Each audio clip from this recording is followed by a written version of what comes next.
Israel সারা পৃথিবীতে গণহত্যা চালানোর একটা পরিকল্পনা তারা নিয়েছে। দুর্বল ইসলামিক যে জোটগুলি, যারা এখনও পর্যন্ত কোনো ভূমিকা রাখেনি, শক্তিশালী কোনো ভূমিকা রাখেনি, আমার মনে হয় যে পশ্চিমা বিশ্বের ঘুম ভাঙতে শুরু করেছে। আমি জাস্ট এস্টাবলিশমেন্টের কথা বলছি।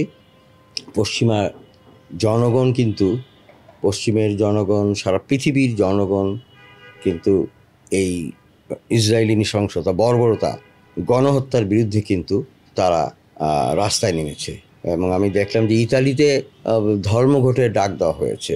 এটি আমাদের জন্য একটা মেসেজ যে পাশাপাশি আমরা আমাদের দুর্বল ইসলামিক যে জোটগুলি, যারা এখনও পর্যন্ত কোনো ভূমিকা রাখেনি, শক্তিশালী কোনো ভূমিকা রাখেনি, যার ফলে আজকে গাজা ধ্বংসস্তূপে পরিণত হয়েছে এবং যার ফলে আজকে গাজায় হাজার হাজার শিশু অনাহারে মৃত্যুবরণ করছেন এবং মৃত সংখ্যা প্রায় 70,000 এইবারের আক্রমণে।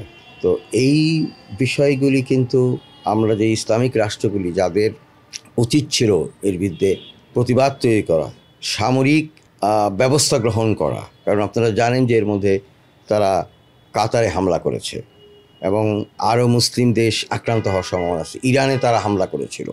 অর্থাৎ ইসরায়েল সারা পৃথিবীতে গণহত্যা চালানোর একটা পরিকল্পনা তারা নিয়েছে এবং এর পিছনে নিশ্চয়ই আমি মনে করি অন্য এখানে আরও অনেকে, পৃথিবীর অনেক শক্তিশালী দেশও জড়িত, যাদের ভূমিকা আমরা দেখছি এবং এটা অত্যন্ত নিন্দনীয়।